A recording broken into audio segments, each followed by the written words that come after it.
Good morning. Good morning. How the devil are you doing this fine day? Happy Friday to one and all. Our main system is doing that thing that it does every once in a while. I can see we're very active over on Instagram already. Over here on LinkedIn and Facebook and YouTube, for some reason it's lagging behind. I'm sure the usual crew will be along in just a moment. Lots to get through today. But very quick reminder, and I will do this just while everybody is coming into the chat. There we are. The chat has just burst into life. Andy Dalville, morning, everyone. It's Friday. Let's go. It is Friday, but yes, it's not the end of the week though, as I'm about to prove. Morning, Peep, says Jim Turner, and Dan saying sad news in the industry this morning. Can't say more until it's been confirmed. I know you shared something over on the WhatsApp group, Dan. I'm going to keep it on the down low because I don't want to be preemptive on that. It sounds too awful to even talk about. While everybody else is arriving, I want to remind you of this tomorrow morning at 10 a.m. In other words, the same time as today, we're doing that, the Voyage to Volvo, my recent trip up to Eskilstuna in lovely Sweden. That will be going live at 10 o'clock tomorrow. We're going to do another of our kind of watch-alongs. The film itself is about half an hour long. I'm happy to stay around and have a chat afterwards if you're that way inclined. I will be chatting all the way through it, but yeah, if you fancy a bit of that, yeah, as I say, it's about half an hour long. There's demolition equipment, there's electric equipment, there's wheel loaders, dump trucks, excavators, little excavators, big excavators, mini excavators. There's everything for everyone there. So if you fancy a bit of that, please join us. Mark Whiting has just joined us. Dan saying good morning to everyone. And I'm going to say good morning to Benjamin Grimison, all the way from Australia. Benjamin Grimison, good day. I mean, I know it's in the evening where you are, but good day. Is there an Australian equivalent of good day? Is it good day even when it's in the evening? I don't know. I'm babbling here. Mercy Johnson just arrived. Says Jambo. Good morning to you as well. Dan, looking forward to tomorrow. Yeah, I have to say, we're getting better. We're getting better. The first film that we did, the Bobcat one, I was quite pleased with. This one, I'm quite pleased with as well. But I was working on the Komatsu one last night, and I'm even more pleased with that one. So we're getting there. Dan says, I thought you were going to say Benjamin Netanyahu. Benjamin Netanyahu would be banned from this show. Trust me. He's not the type that I'd like to rub shoulders with. Morning Slew Merchants. Love it. And Good Eve. Yeah, possibly Good Eve. I don't know what they... I'm sure they must. I know in places like Italy, I mean, we have good morning, good evening. And in Italy, they have buongiorno and buonasera. I'm sure there are other variations. I'm sure the Aussies must have something like that. I just don't know what it is. Right, so that is tomorrow, 10 a.m. Your usual place. If you're watching on YouTube, you can watch it there. I would suggest you do watch it on YouTube because it was shot in 4K. And if you do have access to a smart TV, it will look a million times better on there than anywhere else. Also today, we have another round. Congratulations to Canada last night, and commiserations to one of their players who broke his leg or had his leg broken for him last night. But yeah, fantastic result for Canada. Good to see them performing well in one of the home nations in the World Cup. But that today is our Mini Excavator World Cup. It pits John Deere against Wacker Neuson. So I have a banner for this. There you are. If you had to spend your own money and you had to buy a mini excavator, and the only two options were John Deere or Wacker Neuson, which one would you choose? Are you a John Deere person or are you a Wacker Neuson person? I have a preference on this one. I do. I'm not going to tell you what it is because I don't want to influence the vote, but I want to know, are you going Wacker or are you going John Deere? Ken Hatter is with us with a mixed bag of weather and unfortunately a bad signal. Ken, you should know by now, the best way forward with this is only accept jobs and projects where you have a decent Wi-Fi signal because otherwise your morning's ruined. You can't get to watch along with this old nonsense. And just while we're on, there are systems out there. These remote sites. For the love of God, people want to watch this show. Install a bit of Wi-Fi for the love of all that's holy, would you? It looks like we're going to have a bit of a runaway winner. We've had 4 votes so far, and they're all going the same way. And funnily enough, they're going the way that I would have voted as well. Paul Latham is back in our midst. Morning, Paul. Good of you to join us. Thank you very much indeed for being here.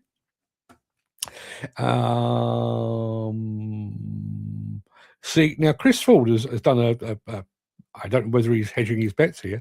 Whacker, do deer make a mini? Well, deer do make a mini, but what you've done there by mentioning both names is you've probably voted for both. Not that it will matter in the grand scheme of things. Now, have you seen the other brand's forestry machines? I wonder why they couldn't improvise some regular excavator to the same. What? I don't know what that means. Dan, take a moment, send that again, and we will discuss and debate just as soon as I can work out what you're saying. It is time for this.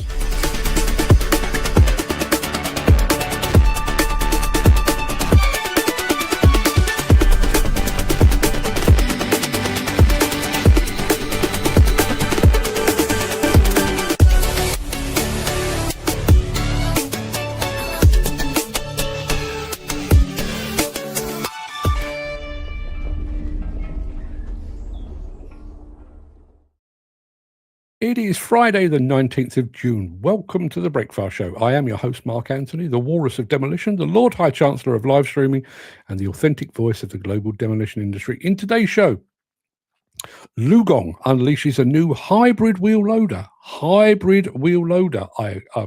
Listen, get ready for it. The commentary on it is awful, but the machine looks very interesting indeed. We're going behind the scenes at Volvo's wheel loader and wheeled excavator factory. Liebherr excels in a harsh recycling application. And Shantui.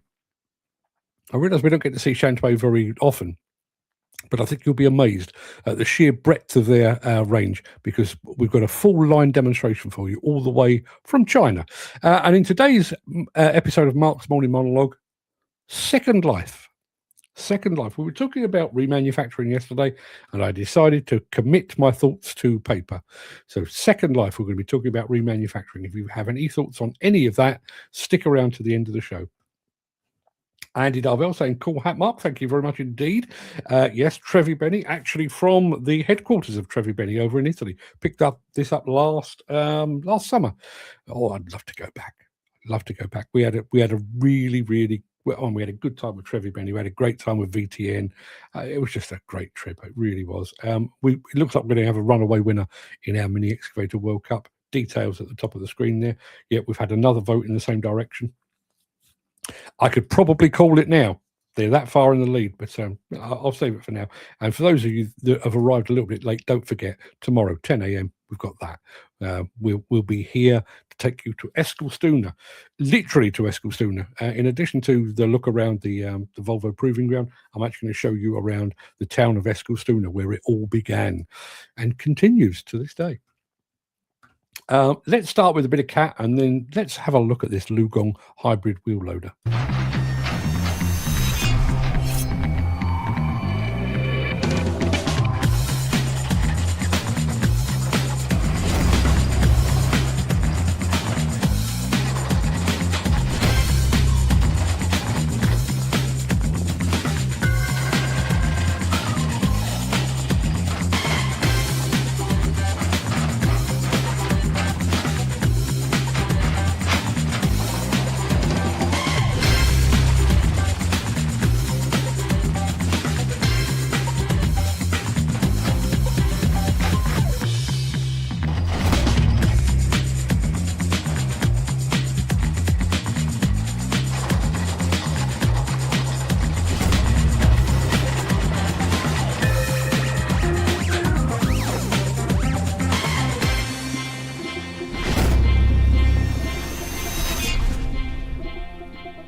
Just a small panic in the background there. You wouldn't have known, but I was doing something else.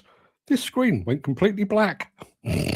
I was nearly just sat here talking to myself, which frankly it feels like I'm doing most of the time anyway.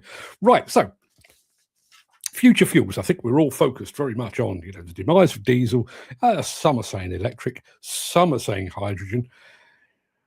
But between now and then, hybrid. Have a look. Out of the darkness, brilliance breaks through every limit. At the pinnacle of a new era, witness the rebirth of heavy-duty transportation. The 8250T, the largest permanent magnet hybrid wheel loader of LiuGong, arrives to redefine the industry. A pioneering innovation, unlocking a new frontier of hybrid power. Harnessing core high-speed rail technology to shatter the boundaries of heavy-duty operations. Delivering absolute reliability to conquer the most extreme challenges. Intelligent 4DW, steady as a mountain, precise in every move. Overwhelming load capacity, unstoppable on every front. Ultra-efficient operations, seizing every single second. Uncompromising energy efficiency is its true signature strength. Fearless in the face of brutal working conditions, turning visionary tech into practical solutions, letting true innovation take root, letting every spark of light ignite a power that resonates across the globe. Lower consumption, monumental value. LiuGong 8250T, hybrid power reigns supreme. Unmatched strength moves mountains.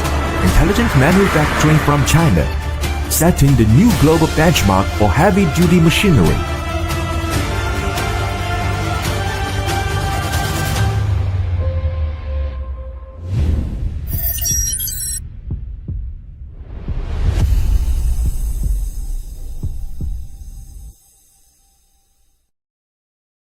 First and foremost, Dan, I agree with you. That looks a cool loader. It looks mean. It does look mean. I totally agree with you. And then he says this. Now, imagine they have probably spent millions of dollars, or what do the Chinese spend? Is it yen or is that Japan? Listen, they've spent a lot of money developing that machine and making that machine a reality. They then spent an absolute fortune on doing that very, very high-tech video. And then they've got somebody in the office that went to English school for an afternoon to do the commentary on it. Mental, right? Dan says, did you see Gallagher's first all-electric wheel loader in the UK by Peter Haddock? I was aware of it, but I've not watched it. And this is no reflection on Peter, because I think what Peter and Lucas both do is fantastic. I'm kind of operating on a create more than I consume. That's where I'm sitting at the moment. Like yesterday, obviously I've written today's morning monologue, but I sat here and I did our new Komatsu film, which is still not finished, but I reckon I put another 7-8 hours into that. And it's all part of this, trying to give you guys bigger and better things to watch. But I can so easily get sucked down a rabbit hole, watching YouTube and Facebook and Instagram and stuff like that, that I'm trying desperately not to fall into that trap.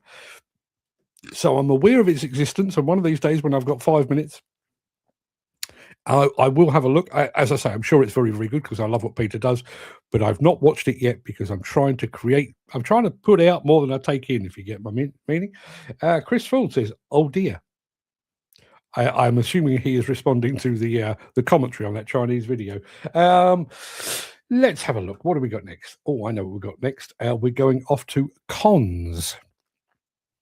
We go to Cons. There's a Volvo factory there. It makes their wheel loaders and their wheeled excavators. And I'm going to show you around it in just a moment. If you are enjoying this episode, please consider supporting the show. You can leave us a tip at buymeacoffee.com/demolition news. Yeah, I've kind of done the introduction, to be perfectly honest. I was in Eskilstuna, which is obviously where a lot of their equipment comes from. But the things on wheels, the loaders and the excavators, come from somewhere else. They come from Cons. Take a look. Hey, there you are. My name is Miriam and today I will show you our plant in cones. So let's start. Before we are able to produce, we need material, a lot of it. So every day we receive 1,600 goods deliveries. This is where our production process starts, the welding area. That means steel meets steel and build the foundation for our machines. So behind these walls, our engineers and robots weld together what belongs together. Come with me, I will show you our paint shop. So in the next step, our welding parts are getting painted in the very beautiful Volvo yellow. So here we are on our wheeled excavator assembly line. Here we're building machines from 13 up to 24 tons. Oh, there you are! Electric or diesel powered, we are building wheel loaders from electric L20 up to the L50 on the same line. Here's our last station. This machine is now ready for its new owner. And the new owner is me. So see you in cons. Oh, there's the radio. Let's play music.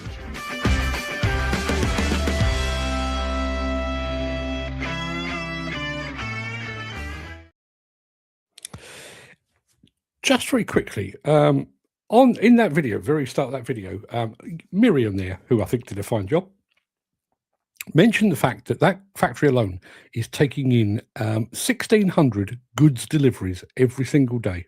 Okay, I would imagine most of those are made of metal, which has to be resourced somewhere. There would be a lot of components there, which also would feature electrics and electronics and minerals and stuff. I'll keep that in mind when we get to today's morning monologue, because that becomes relevant. Andy Darville, going back to the LiuGong.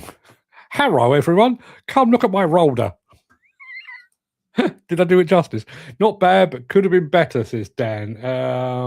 That's some deliveries. We've had a stray vote in our Mini Excavator World Cup. We've had one vote so far for one brand, and everybody else has gone the other way.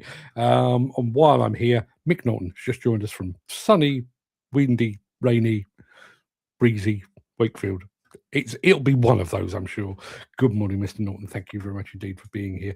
What are we doing next? Oh yeah, we're going recycling with Liebherr. Since the finance bill came into effect in April, the construction industry has seen a surge of fuel thefts. The rising cost of living has placed an additional risk of theft by employees and contractors, as well as opportunistic thieves. By using diesel dye and placing warnings of its use, you are sending a clear message that this is your fuel.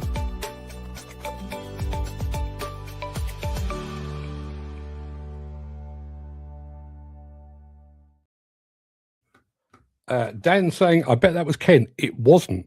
It wasn't. No, Ken has voted with the flock for once. Listen, I appreciate Ken's contrarian attitude going off in his own direction, but on this occasion, he is stuck with the crowd. Right. Recycling. Recycling is a tough old world. Very, very hard on machines. So if you're going to do it with a machine that can withstand it. In fact, do it with two machines that can withstand it. Liebherr.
There you are, Liebherr. Sorry, I was looking the other way. Just to let you know, I've just published an article. I triggered it to go live while you were watching that. I've done a post-mortem on all that has gone wrong with Ardmore Construction. I will post the link for you in the chat. There you are. This is one of those where I feel quite sad for those involved. Obviously, we lose lots of companies over the years, and always have and always will. This one, however, feels a little bit unfair. Basically, the company has been brought down by changes, this Building Safety Act, and they've been found liable for defects on buildings that were erected 20 years ago. And that is enough to bring them down. Think about the impact on, the supply chain. Think about the impact on the construction market. Think about the impact on the owners, the employees. If you'd like to read it, it's quite a long one. I spent quite a bit of time on it, but if you'd like to read it, you can see the link in the chat. It's called Ardmore, the Post-Mortem. Andy Darvell, Liebherr do make some bloody good machines. My first hire, which was a 924 compact for Gaywood, built by Kokuric, a brilliant machine. Yeah, absolutely. Can't argue with any of that. I mean, if you're going to have a Kokuric machine, great. If you want to make it even better, start with a good base machine, and a Liebherr is a fantastic base machine. Couldn't argue with that at all. Ken Hatter is struggling with us this morning. Can't watch this. It's like you've got a blocked fuel filter, which I have, basically. You're spluttering like mad. I can only apologise. I'm sending positive thoughts down the line to try and get through whatever issues you're having, but I'm probably not making it through, but I'm doing my very, very best. We've got one more film for you, and then we're going to be talking remanufacturing. So stick around after this.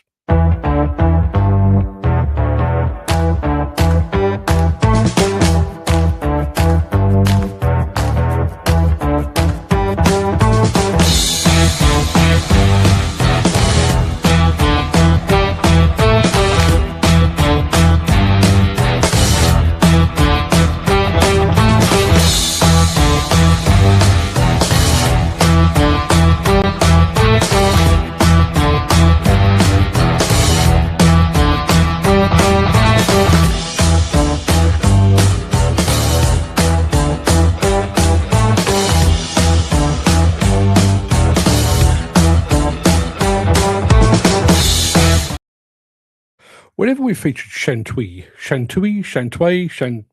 you get the idea. We tend to do it in bite-sized chunks. Here's an excavator, and here's a dump truck, and that kind of thing. I think you're about to be astonished by the sheer breadth of their product range. This is a demonstration, a full-line demonstration that they did in China recently. Wow.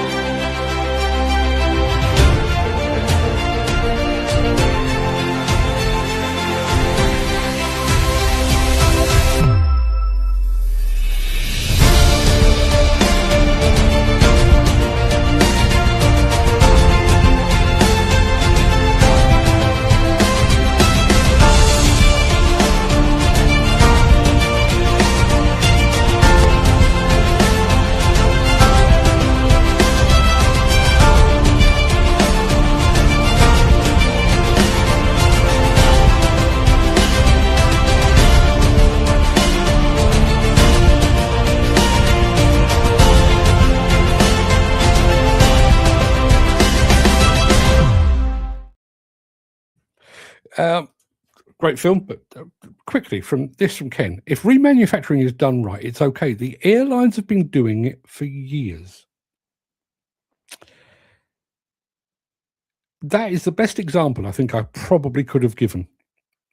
We are happy. We're all happy to go off to Torremolinos on an aeroplane that's probably been remanufactured, using engines that have been remanufactured, using an undercarriage that's probably been remanufactured. We're happy to do that, but try and put a remanufactured machine on a major construction project. No, we insist on new. How does that make any sense? And Ken saying, mad, like a plant show for one company. Yeah, absolutely. Absolutely. Probably as many machines there as you'll get at the next plant works, I would imagine, or thereabouts. Right. That pretty much wraps up the main part of this morning's show. I will remind you very quickly, this show is almost over. The Breakfast show is over for the week in just a few minutes. But this, our output is not done. We're back tomorrow at 10 a.m. for more of the same. Voyage to Volvo, my trip to Eskilstuna, taking in all of the product range and all of the fun and laughter that we had while we were in Eskilstuna. Tune in if you can. It's 10 a.m. tomorrow. Wherever you're watching this, it'll be there. But that is about it for the main part of this morning's show. I'm going to roll the outro in just a second before leaping gazelle-like over into my morning monologue. If you can't stick around for that, please stay safe. Look after yourself, your family, your friends, and your colleagues. Hope to see you again very soon. Tomorrow will be good, otherwise Monday. But if you do have the time or the inclination, I'll be back immediately after this.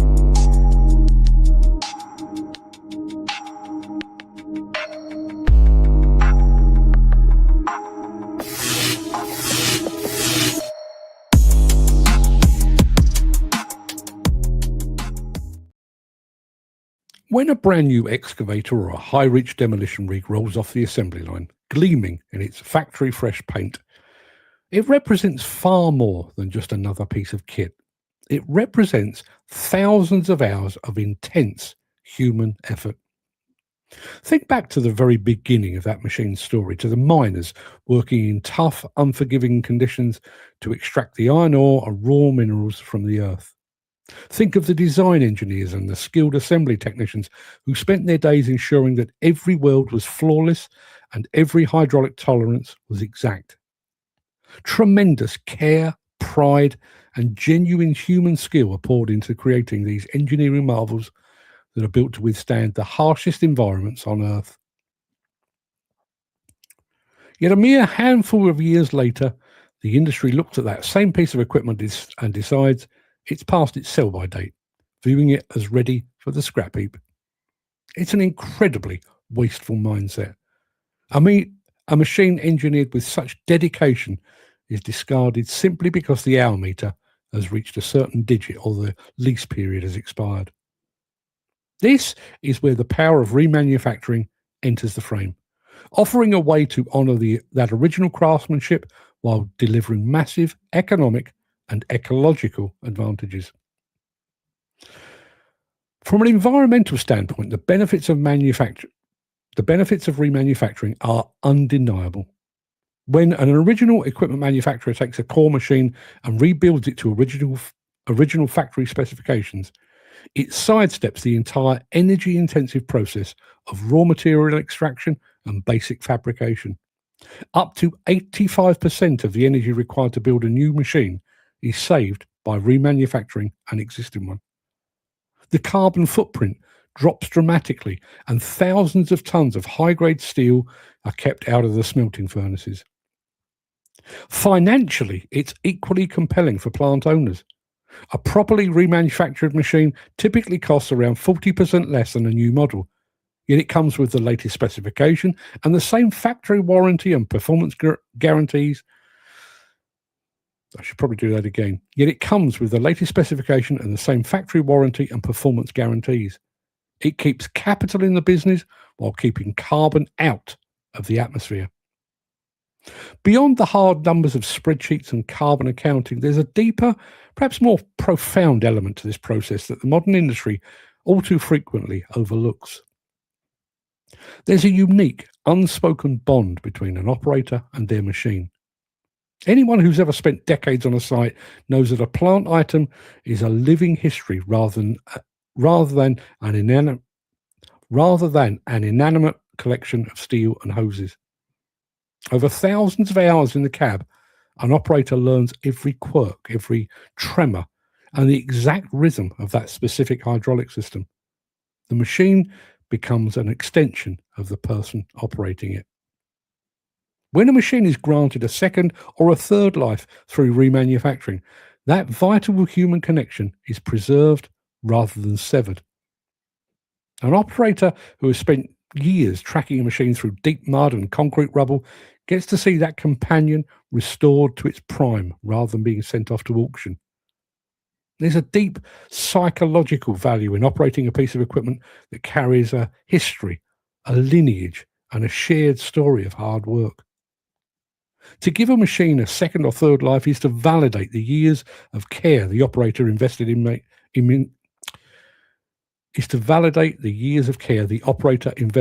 maintaining it. It fosters a culture of stewardship rather than one of thoughtless disposal, reinforcing the pride of craftsmanship that really should define our industry. We regularly celebrate the veteran operator on site, the individual who's seen it all, done it all, and possesses an irreplaceable wealth of practical knowledge gained over decades in the cab. We place an immense value on that human experience, recognizing that their skill can mean the difference between a project being profitable or disastrous. Yet there's a strange hypocrisy in how we treat the equipment. We rightly revere the wisdom of the individual, but we simultaneously undervalue the very tool that helped them acquire that expertise.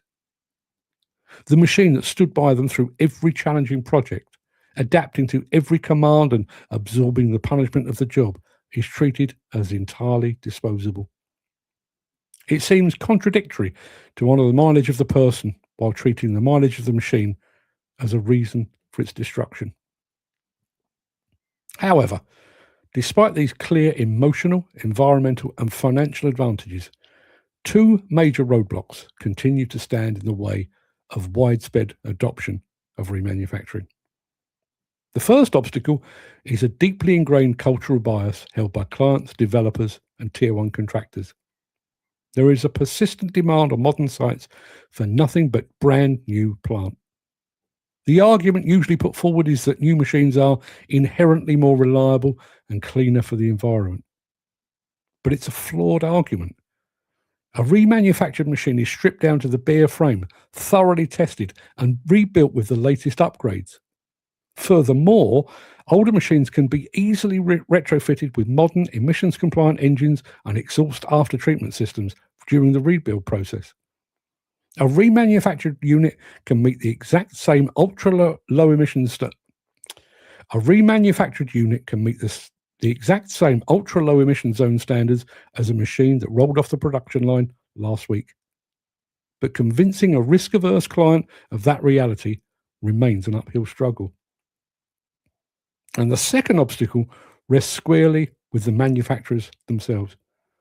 Almost every major global brand now offers an excellent remanufacturing service. They have the technology, the facilities, and the expertise to do it brilliantly.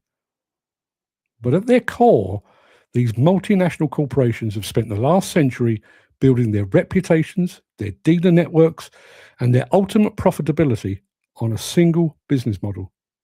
Selling a new machine, supporting it for a few years, and then replacing it with another new machine. Shifting the corporate paradigm from high-volume manufacturing to a circular closed-loop system requires a complete wiring of their financial DNA. It's difficult to promote a rebuilt machine with full enthusiasm when your entire corporate structure is geared toward hitting new sales target. When your entire corporate structure is geared toward hitting a new unit sales target. Overcoming these hurdles will require a fundamental shift in how the construction and demolition sectors define progress. True sustainability is not about constantly buying new technology. It's about respecting the incredible amount of human effort and natural resources that went into our machinery in the first place, and having the wisdom to make it last. There you are. My personal thoughts on all things remanufacturing, which I don't think we do anywhere near enough of. What have we got over in the chat? Wow, 85%. That's mental. 85%. What was the 85%? I wrote this yesterday, so it's been a while.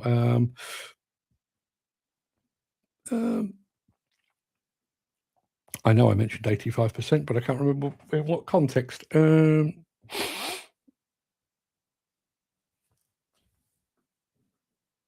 Oh, where is it? It must be here somewhere. If anyone can remind me, let me know. Yes, 85% of the energy. Yeah. Well, let's face it. You've already done most of the hard work. Digging the iron ore out of the ground and the rare minerals and that kind of thing, bonding them together. Remanufacturing, hardly any of that. That's one of the best monologues to date. Very true. Thank you, Dan. Very kind of you. There is a point. Why aren't manufacturers shifting to this? I do think it's quite easy to point at the manufacturers and say they need to be doing this. I think this is one of those cases where it is down to supply and demand. I think if your tier one contractors and your major developers were to fully understand what goes into a machine and so on, and to understand that a remanufactured machine is latest specification, latest emissions and everything else, I think if they truly understood that, then maybe they would be willing to accept a 5, 6, 10-year-old machine that is to the latest specification. But they don't currently, and all the time that they don't, there's no real reason.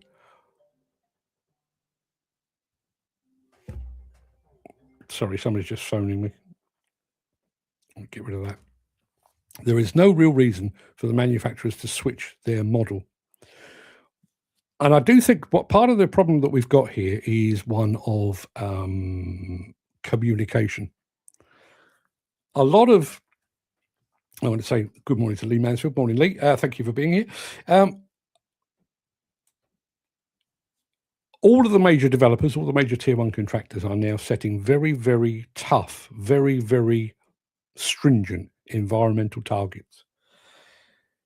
If they were willing to listen, and I realize that very few of them are, if they were actually willing to listen, the fact that you're using a remanufactured 10-year-old machine, having already saved 85% of the energy that you would have consumed in the manufacture of a new one, that should be seen as an environmental benefit rather than a financial risk. I don't believe they give us the opportunity to have that conversation. But if we could, and if we could actually convince them that maybe, not only are we able to meet all your environmental targets on the site today, but through our actions in getting this machine remanufactured, we actually arrive giving you carbon credit because we haven't required the manufacture of a new machine. It's environmental claptrap used to generate trade, but the trade is only there to generate debt and inflation. Without debt and inflation, the world as we know it would implode. I'm heading for a debt-free life, God willing. If I can't buy it outright, I won't have it. I'm fed up playing their game just to line their pockets. I think it runs deeper than that, though.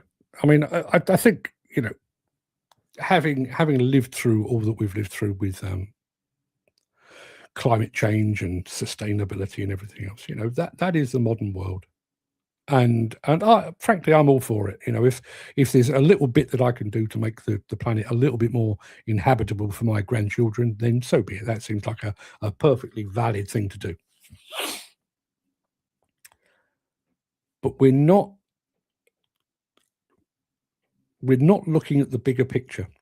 Every time I go to the launch of a new machine, be it an exhibition or a standalone event, one of the first things that we'll be told is the cleanliness of the engine. Oh, it's super clean. You could, it only spits water out the exhaust and you could drink it. Well, maybe not quite, but you get the idea.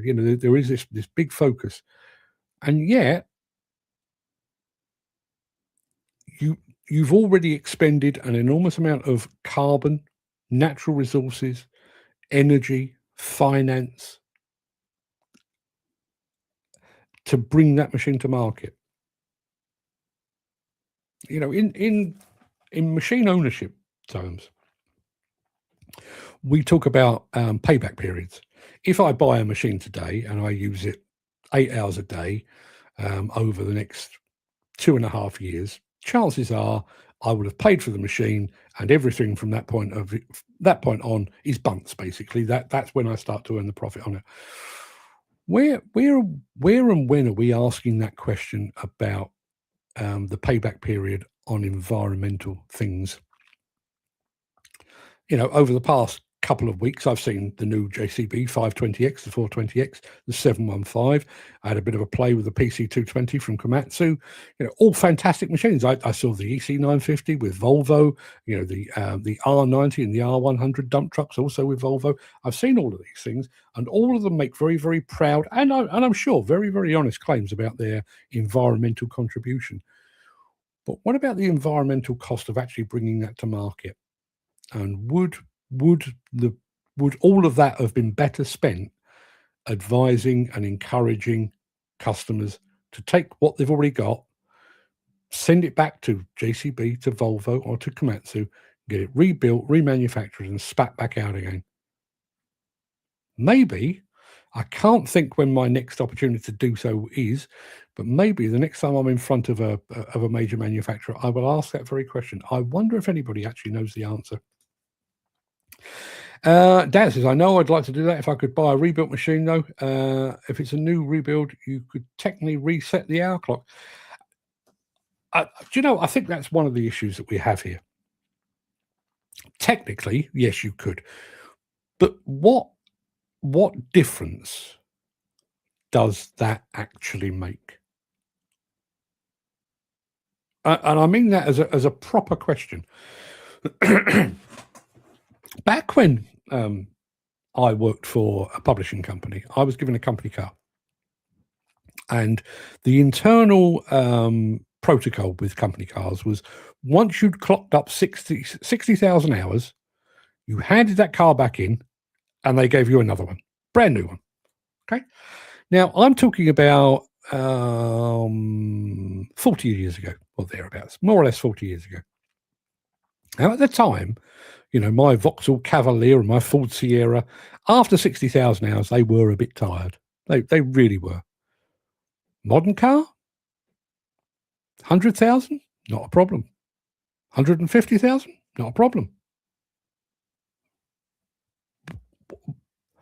So, I mean, for one thing, let's talk about automotive. Most automotive leasing is set to generally 3, sometimes 4 years. Why? I can understand it from a historic point of view. If a car was likely to do 50, 60, 70,000 miles and then bits would start falling off it, I could understand that. But modern cars today are not like that. It's the same as your TV. When I was a kid, my parents would go out and, they'd rent a TV on the basis that it would go wrong at some point, and they'd take it back to the rental company and get another one. And then that would go wrong and they'd get another one. And so it went on. You buy a TV now, it may well outlive you. It might not be the latest tech and it might not be super slim and bendy and everything else, but it will outlive you. Machines are the same. And even if that machine's got 10, 15, 20,000 hours on the clock, but it's got a brand new engine, brand new transmission, brand new undercarriage, all the welds have been checked and redone, what's the problem? What's the problem? And yet there is this perception it must be new. Andy Darvell says, 40 years ago, I was 2. Not trying to make you feel like... Andy, I don't need your help. I generally feel old. Lee Mansfield says, is that why we have AdBlue too? Yeah. Yeah, I mean, AdBlue, I do believe, I've said this before, I do believe that the industry, not just our industry, the automotive industry as well, was sold a pup. We are going to sell you a car that's more environmentally friendly. And I think most people would look at that and go, that seems fair enough. I don't really want to be spitting carbon into the atmosphere. I'd like people to be able to breathe clean air. That's not too much to ask. Fantastic. Here's a nice car for you. And it's super clean. Fantastic. Oh, and every once in a while, you'll have to put AdBlue in it. And it's going to cost you 30 quid a pop. You didn't mention that before. I'm talking about a car. How much AdBlue are you putting in a big excavator or a big wheel loader or a big dozer? Gallons. It's additional cost just to tick a box. Yeah. Well, here's the thing. You see on vintage plant groups, the amount of kit sitting in hedges, rotting, sad reality, but this is not affecting the environment. Is this not affecting the environment? It is. And you could overcome that if you could convince people that are 10-year-old, 15-year-old, 20-year-old machine was still capable of doing what it does, then it wouldn't have to rot in a hedge. I think there's, I mean, I'm going to throw this over to Jim because this is kind of talking his language. You look at, I drive up and down motorways, and you drive past a farm. And even now, it's not unusual to drive past a farm and spot in the in the distance, there's an old Hymac sat there. It's 30 years old, but he's still using it. It still does the job, still digs holes. It's not a big deal. Is it as good as a brand new Volvo? Of course it's not, but it's still earning a keep. And yet in this industry, it's 3 years old. Get rid, send it to auction, or send it down the line. We need something new. And I do believe that a lot of that is the pull from the tier ones and the major developers. We must have brand new on our sites. But I also think there's a degree of ego involved in it as well. We've all seen the photographs in the magazines of people shaking hands as they take delivery of their brand new excavator. Oh, look at my new toy. Yeah, but what about the impact on the environment? What about the impact on your pocket? You've just chopped in a perfectly good machine because it was 3 years old, and you're buying a new one. Is that good sense? Is that sound financial sense? And I do think, whenever we talk about old machines on this show, we always get a lot of feedback from you guys. I remember the machine I operated in 1987 or whatever it might be. There is a bond between man and machine. And yes, I think we all like a new toy. But given the opportunity, if you've really bedded that machine in, you've got it set exactly how you want it, but be it digitally or mechanically, it is, as I said in that article, it's an extension of you. You and that machine are one. And then somebody says, lease is up, that's gone, here's a new machine. And you've got to start over. Would you not prefer to not start over? Would you prefer to actually say, I'll stick with what I've got, thank you very much? I will come back to the chat in a minute, but I've just realised for two things, the banner is still running, which I don't need. I do need to show you the results of our poll. Mini Excavator World Cup. I think you already know the answer, but I'm going to stop it and that will show you the answer. There you are.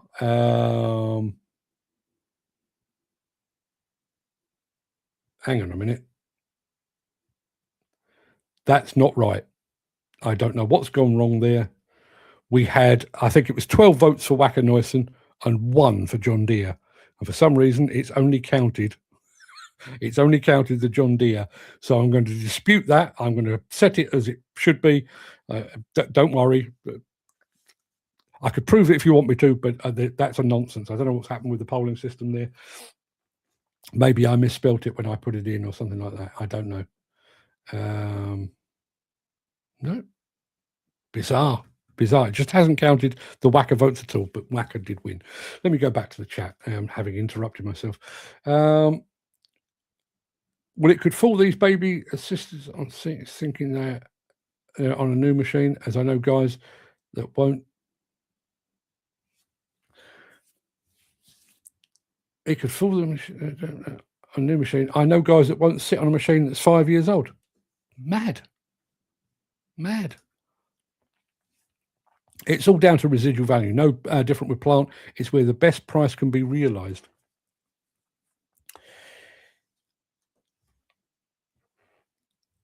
I see what you're saying, and I don't necessarily disagree. But if you've invested in a machine and you are beyond break even, at a point of 2 years, 3 years of ownership, you have paid back the entire cost of that machine. But if you can now run it for another 5, 6, 7 years, yes, you've got to maintain it. Yes, you've got to put fuel in it. Yes, you've got to insure it. But the actual cost of that machine is done.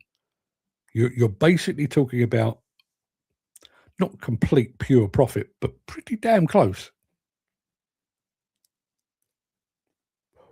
Would I like to have a machine that costs me nothing for 7 years, or would I like a higher residual value? I think I'm leaning towards the former on that. Balfour Beatty and a lot of tier ones want your machine to be no older than 3 years. Why? This is pushing more expense onto the contractor. There is this belief, I think, among tier ones who are these days one step removed from the plant world. There is this belief that if it's new, it won't go wrong and it's cleaner. Cleaner, I would agree with generally, although, as I say, you can bring older machines up to spec, new engines, new exhaust treatments and everything else. So I think it is pretty much a flawed argument. And in terms of reliability, if a machine has been remanufactured, all new bits and pieces, that thing's going to be as reliable as a new machine. No question about it. It's even got a new warranty to go with it. It's, as I say, I do feel like there's a lack of understanding, possibly caused by a lack of communication. Caleb Cooper's new combine on Clarkson's farm is 24 years old, still did the job they needed to do. There you are. And I know that there is this belief that farmers can be a bit tight. Tight or astute? Astute is my belief. They will make do and mend, as the saying used to go.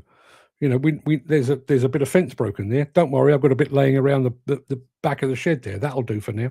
That's what they do. They will make do. My son invalidated his Mercedes warranty because he used a cheaper AdBlue, not the recommended brand. The recommended brand from Mercedes. Back in the day, one man, one machine, no longer the case due to the detriment of plant serviceability, operator maintenance. There are still a few companies, and it's so obvious. It's so obvious. It's like when you look, I always draw up on football. You look at the three most successful managers that the English Premiership has ever seen. Alex Ferguson, Arsene Wenger, Pep Guardiola. All successful, all there for a really, really, really long time. Longevity.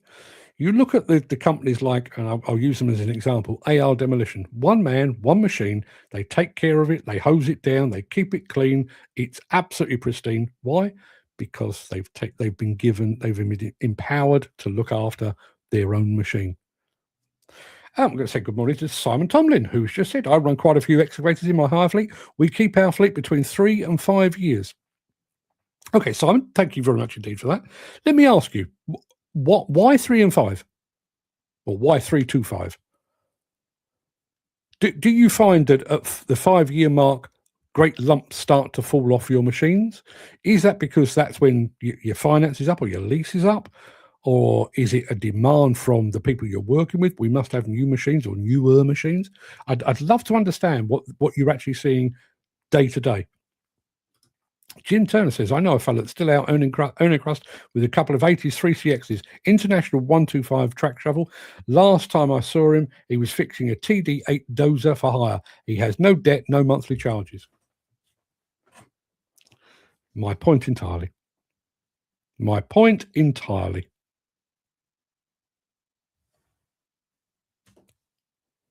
I mean, how old is an International 125? 30 years old? More? I mean, frankly, I'm not even sure where you get parts for the damn thing now, but they're still using a machine that's 25, 30, 40 years old, and it's still earning a crust. Never mind residual value. That guy's got some serious value out of that machine, hasn't he? It's probably a fix and wasn't John Deere. No, I promise you, it really wasn't John Deere. Why don't people contest this tier 1 BS on plant? If people stood up and not move, they may consider if pushed into a corner. Because they're desperate for the work. Plain and simple, they're desperate for the work. If you go into bat against a tier 1 and say, well, I know what you're saying, but we run 5-year-old machines that have been remanufactured. They are to the latest spec. And you've got somebody that rolls up and says all our machines are less than 6 months old. It's game over. It's not an argument that's needed. It's a mindset shift is what is required. Simon Tomlin coming back says 20 tonners don't work commercially at 3 years, so have to run them to 5 years. Yeah, and seriously, what is the difference? I mean, I'm because I don't run plant. I'm going to use a car as an example. My wife's car now is 4 years old. There's no more wrong with it today than there was the day we got it. It's had it's been maintained. It's had its MOTs and its services and everything else, but it's had nothing major done to it. We've replaced a few tires, had the brakes done and stuff. But by and large, that machine or that car is exactly the same as when it rolled off, not necessarily the production line, but rolled out of the local dealership and onto our front drive. It's exactly the same. And at 4 years old, it's fine. It was exactly the same at 3 years old. Chances are it will be the same at 5 years old. There you are. Simon says, unfortunately, customers turn their nose up at machines with more than 6,000 hours. It's a weird comparison to draw.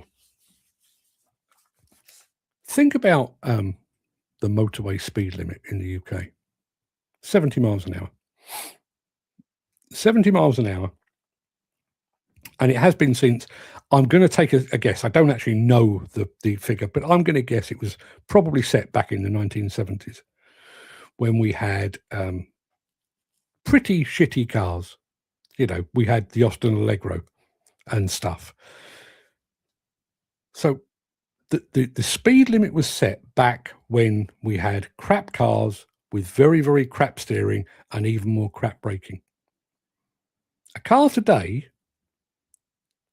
more powerful, you've got better braking, you've got ABS braking, you've got warning systems so that if you do brake, the people behind you are well aware.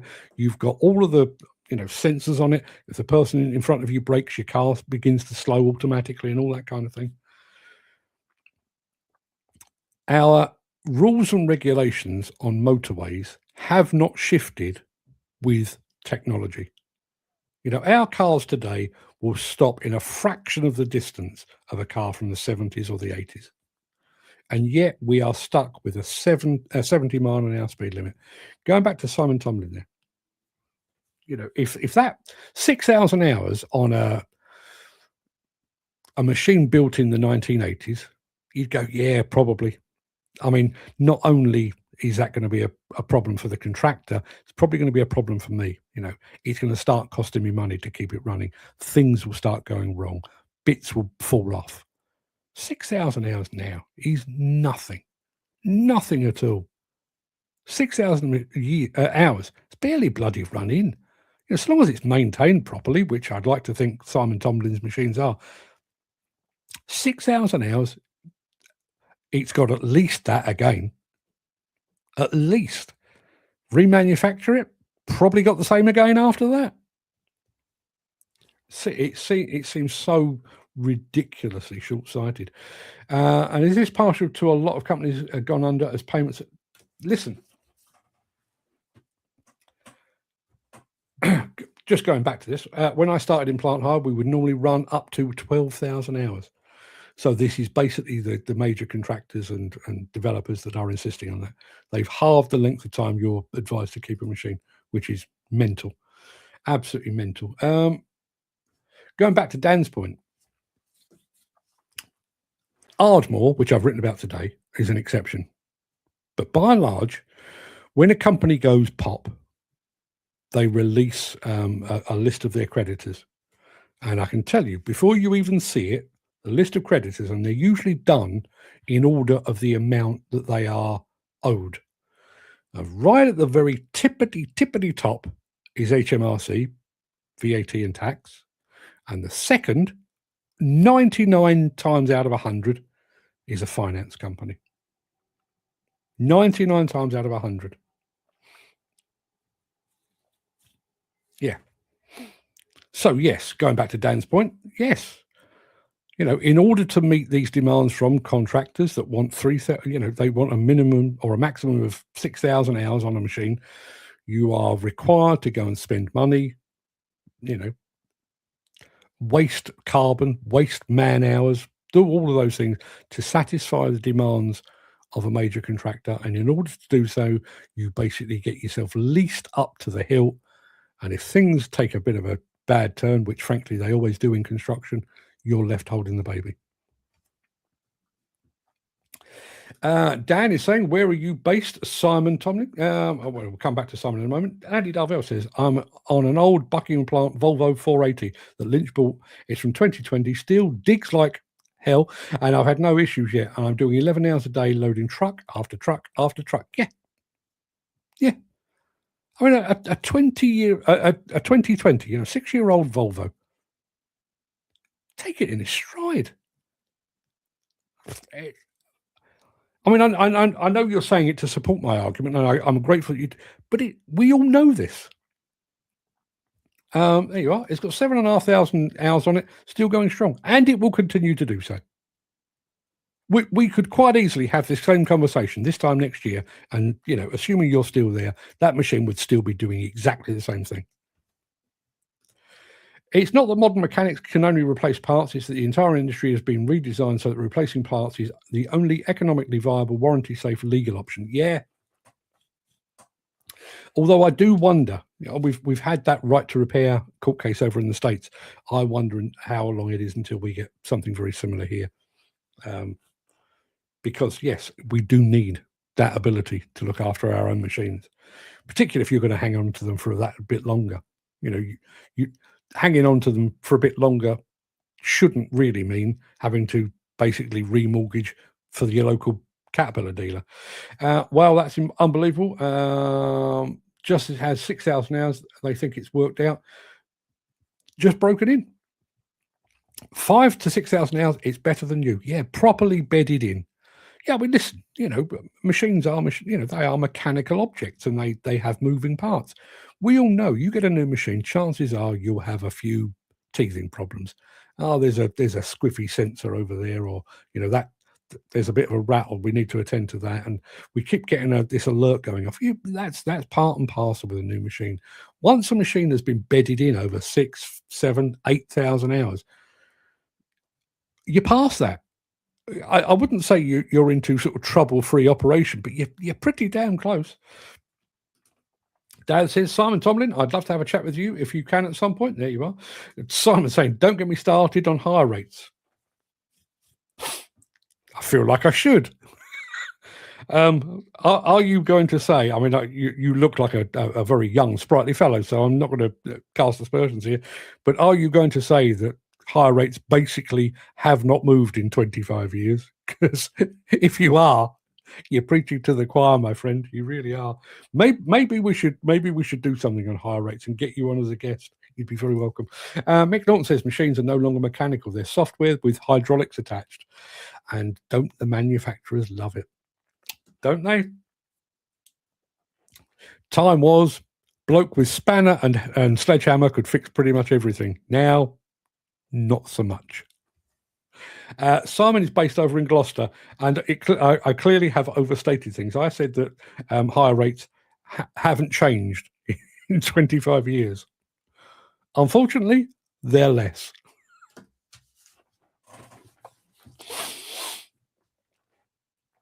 You think about the way that machine costs have increased over that period. What is a 20-ton excavator? Doubled in price probably over 25 years. You think about the cost of your insurance, you think about the cost of your fuel, think about the cost of your lubricants and your maintenance and all of that, probably all doubled, if not more, over the past 25 years, and hire rates have gone back the other way. And unfortunately, there you are, capital costs have doubled. Yeah. Unfortunately, I realise there are always, there's two sides to every argument, and I realise there are external forces at play here. But I do think that the hire industry has a very, very nasty habit of shooting itself in the foot. The industry starts to go through a bit of a boom, and the hire rate starts to creep up, and the boom continues, and the rate goes up a little bit more, and the boom continues, and the rate goes up a little bit more, and then the boom continues, and the rate goes up a little bit more, and then somebody somewhere says the word recession. And the entire hire industry went, cut the rate, cut the rate, cut the rate. we've got the rate up to 40 quid an hour, put it back down to 15 overnight. And then the whole process, because this is an industry, as we know, it's cyclical. It goes up, it goes down, peaks, troughs, highs, lows, and the higher rate, first reaction of most of the plant hire industry is cut the cost or cut the rate. My man can probably afford to keep his gate shut for as long as he likes if the recession comes along. No one come knocking for the monthly payment. How about that? Being able to sleep nights without the lease company coming knocking on your door. He might not get the posh, creamy hires, but think he's playing the game in the smartest way. I quite agree. Mark, he says, can you forward my info onto Mr. Tomlin? I will do that after the show. Mick Norton says, back in the day, a mechanic could replace a £4 bearing. Today, the same bearing is part of a sealed hub assembly that costs hundreds and comes with the warning, do not disassemble. Yes. And Simon, I think we're frightened of our own shadow. Yeah. I think frightened of your own shadow, and I do think there's kind of a lack of unity in the hire industry. I know you've got your what do they call it, the Construction Plant Hire Association, which I'm sure it does perfectly good things, but the hire industry is not. It's not all for one and one for all. It's every man for himself. And if things do take a turn, and you are determined to hold your rates at 40, 50, 60 pound now, depending on what the machine is, there'll be somebody half a mile down the road saying, I'll do it for 20. They will break ranks and they will cut the rate. And then your phone will stop ringing. So you've got no real option other than to match their cut rate or possibly even undercut their rate. And then you are in what is a perpetual state for the plant hire industry in the industry. You're in the race to the bottom. With hire rates so bad, it's a wonder operators are lower too, but ops don't. Rates are lower too, but operators don't see this. But wages do fluctuate, don't they? Maybe not to the same degree. But when you really take it, I mean, I do wonder about that actually. We do hear these stories about that you've got a brickie on a London site, he's earning 100 quid an hour, 150 quid an hour, whatever it might be. That's in the good times. What happens in the bad times? If you've got your daily rate or your hourly rate set at that and the arse falls out of the market, are you still getting that level of work? And it also doesn't take into account the fact that your cost of living, the cost of your food, your petrol, your diesel, your rent or your mortgage, all of those have gone up. So even if your wages are going up like that, chances are the cost of living is going up even higher. We try and our kit on quality of kit and the service we provide. Good old-fashioned plant hire. God, I miss that. God, I miss good old-fashioned plant hire. That's happening. I know of a company hire 20-ton machines for £40 an hour. Unbelievable. Yeah. I mean, how are you paying your bills, basically? So there you are, people. I think I've probably took this one to death. I don't know quite how we ended up here, because we started out talking about remanufacturing and we've ended up on higher rates. There's no rhyme nor reason with this show, as you probably fathomed by now. I'm going to be back tomorrow, 10 a.m. for our voyage to Volvo, which I'm looking forward to showing you because it's quite good fun. And then I'll be back on Monday. There is a show on Monday, and then I'm packing the car and I'm heading to Hillhead. No show on Tuesday, and then I'm back for the rest of the week. Is it progress when a 19-year-old apprentice with a tablet can diagnose a 200 grand excavator in 12 minutes? I fear not. Excuse me, I fear not. Have a great day, says Dan. Thanks, Dan. You too. Hope to see all of you tomorrow. Bright-eyed, bushy-tailed, 10 a.m. Voyage to Volvo, which looks like that. Until then, everybody, have a fine and splendid day, and I'll see you tomorrow. All the best.